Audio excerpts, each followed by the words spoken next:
Assalamualaikum warahmatullahi wabarakatuh. Perkenalkan, nama saya Dede Indra Dewi Nugraha dengan NPM 181063105171. Saya dari kelas 6A. Di sini saya akan memaparkan hasil jawaban saya mengenai tugas inovasi pendidikan dengan materi strategi inovasi pendidikan yang diampu oleh dosen pengampu Bapak Dr. Haji Dadang Rahman Munandar MPD. Pertanyaan 1. Bagaimana cara strategi pendidikan dapat dilaksanakan secara efektif? Agar pengguna strategi pendidikan dapat berlangsung secara efektif, perlu mempertimbangkan hal-hal sebagai berikut. 1. Strategi pendidikan akan dapat digunakan secara tepat dalam kondisi dan situasi. Hal tersebut diantaranya yaitu: pertama, apabila perubahan sosial yang diinginkan tidak harus terjadi dalam waktu yang singkat. Kedua, apabila sasaran perubahan atau klien belum memiliki keterampilan atau pengetahuan tertentu yang diperlukan untuk melaksanakan program perubahan sosial. Ketiga, apabila menurut perkiraan akan terjadi penolakan yang kuat oleh klien terhadap perubahan yang diharapkan. Keempat, apabila dikehendaki perubahan yang sifatnya mendasar dari pola tingkah laku yang sudah ada ke tingkah laku yang baru. Kelima, apabila alasan atau latar belakang perlunya perubahan telah diketahui dan dimengerti atas dasar sudut pandang klien sendiri, serta diperlukan adanya kontrol dari klien. Kedua, strategi pendidikan untuk melaksanakan program perubahan akan efektif jika: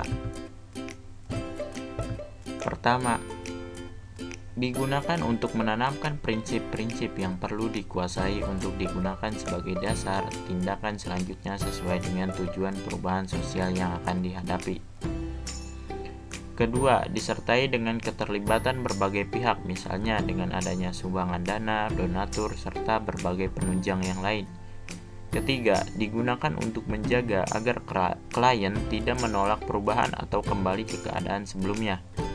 Keempat, digunakan untuk menanamkan pengertian tentang hubungan antara gejala dan masalah, menyadarkan adanya masalah dan memantapkan bahwa masalah yang dihadapi dapat dipecahkan dengan adanya perubahan. Ketiga, strategi pendidikan akan kurang efektif jika: pertama, tidak tersedia sumber yang cukup untuk menunjang kegiatan pendidikan. Kedua, digunakan dengan tanpa dilengkapi dengan strategi yang lain.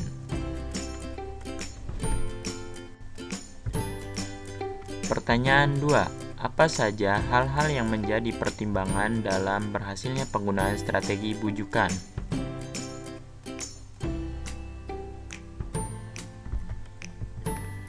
Untuk berhasilnya penggunaan strategi bujukan perlu mempertimbangkan hal-hal sebagai berikut.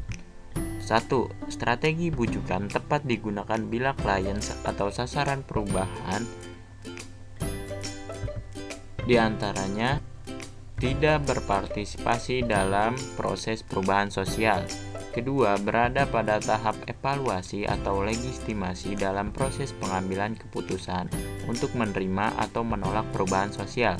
Ketiga, diajak untuk mengalokasikan sumber penunjang perubahan dari suatu kegiatan atau program ke kegiatan atau program yang lain.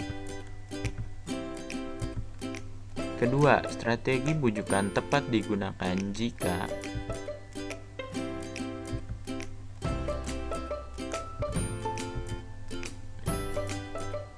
pertama, masalah dianggap kurang penting atau jika cara pemecahan masalah kurang efektif. Kedua, pelaksanaan program perubahan tidak memiliki alat kontrol secara langsung terhadap klien. Ketiga, sebenarnya perubahan sosial sangat bermanfaat tetapi mengandung suatu resiko yang dapat menimbulkan perpecahan. Keempat, perubahan tidak dapat dicobakan, sukar dimengerti, dan tidak dapat diamati kemanfaatannya secara langsung. Kelima, dimanfaatkan untuk melawan penolakan terhadap perubahan pada saat awal diperkenalkannya perubahan sosial yang diharapkan. Pertanyaan 3. Apakah ada hubungan antara satu karakteristik dengan yang lainnya?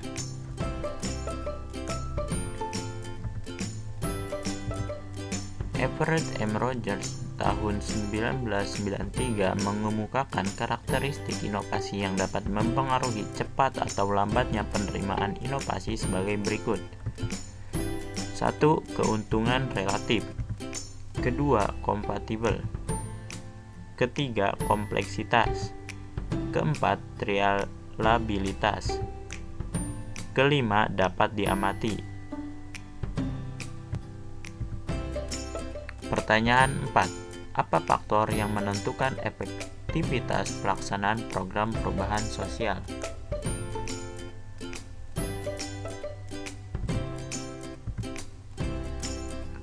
Salah satu faktor yang ikut menentukan efektivitas pelaksanaan program perubahan sosial adalah ketepatan penggunaan strategi. Tetapi, memilih strategi yang tepat bukan pekerjaan yang mudah. Sukar untuk memilih satu strategi tertentu guna mencapai tujuan atau target perubahan sosial tertentu.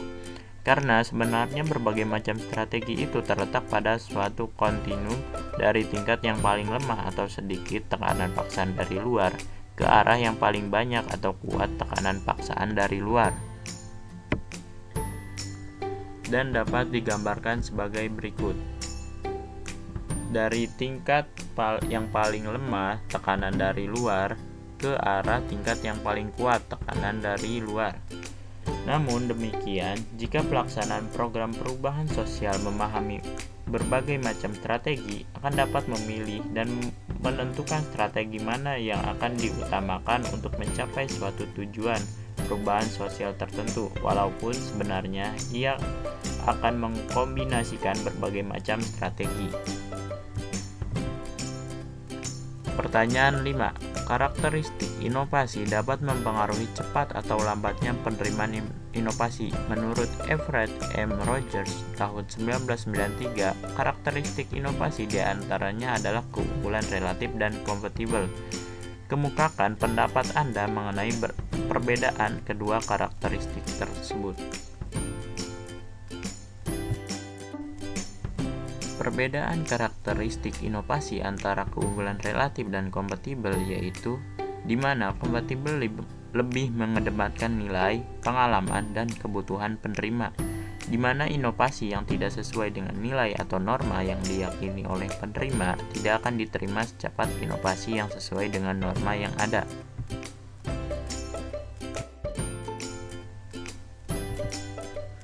Sedangkan keunggulan relatif tidak mengedepankan nilai atau norma, tetapi lebih mengutamakan tingkat keuntungan atau kemanfaatan suatu inovasi diukur berdasarkan nilai ekonominya, faktor status sosial atau gengsi, kesenangan, kepuasan, atau karena mempunyai komponen yang sangat penting, di mana makin menguntungkan bagi penerima maka makin cepat tersebarnya inovasi.